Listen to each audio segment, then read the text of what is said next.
हमसे बोला आपकी दीक्षा लेनी है। हमने मन ही मन सोचा कि ऐसे लोगों को दीक्षा लेना खतरे से कम नहीं होता। गुंडा था, कट्टा बंदूक वाला, लेकिन सही बात बता रहे हैं हम। देखो झूठ तो बोलते ही नहीं, व्यासपीठ से क्या बोलेंगे हलवा, लेकिन वो नहीं माना, बोले आपकी ही दीक्षा लेनी है। अरे हमने कहा ले लो ले लो ले लो ले लो। हमने मन में सोचा ऐसा चेला बनाएंगे थोड़ा क्षेत्र में प्रभाव बढ़ेगा कि इनके तो बड़े बड़े चेला हैं और खतरनाक चेला हैं, तो थोड़ा लोग अपन से भी डरेंगे। चेलों के ही चक्कर में सही गुरु से डरेंगे। तो हमने दीक्षा दी, पूरे क्षेत्र में हल्ला मचा के बताओ, तो पक्के गुंडा को चेला बना दिया गुरुजी ने। हम भी रुआब में, और जो वो जब आवे चेला तो और चेलों की तो हम इज्जत ना करें पर उसकी जरूर करें। चाहे आओ भाई साहब आओ, बेटा बेटा चेले, अब वो भी कहे गुरुजी।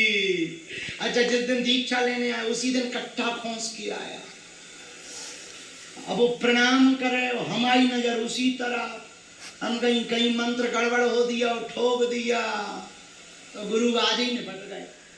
तो हमारी उसके वो हमें प्रणाम, गुरु हम गई चेले चेले चेले चेले। हमने पूछा, हमका ये भाई रख तो दो। अरे बोले हमारे पीछे बहुत लोग लगे हैं, हम छोड़ नहीं सकते वरना प्राण चले जाएं। हमका तो कोई बात नहीं, रखे रहो, लगाएगा बहुत बड़ी। हमका चल तो नहीं जाएगी? बोले नहीं।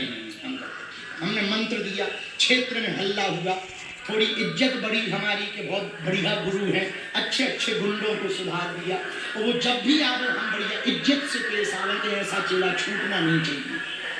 भलाई चाहे जब करें तब करें ना करें, पर ऐसा चेला छूटना नहीं चाहिए, अच्छा चेला।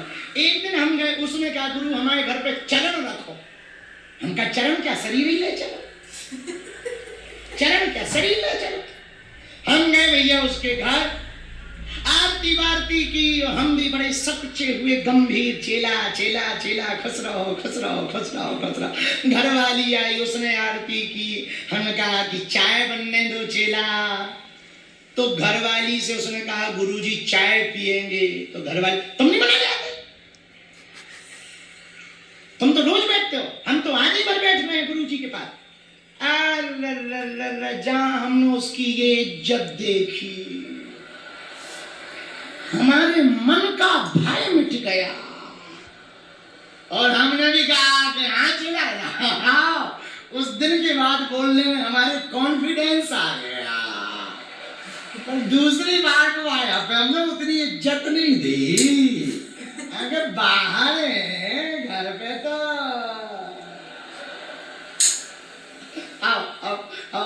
तो देखो कभी कभी माताओं का ममत्व का स्वभाव, हम ये विनोद में हंसी में नहीं कहना चाह रहे नवग्रह की बात, माताओं का ममत्व का स्वभाव होता है।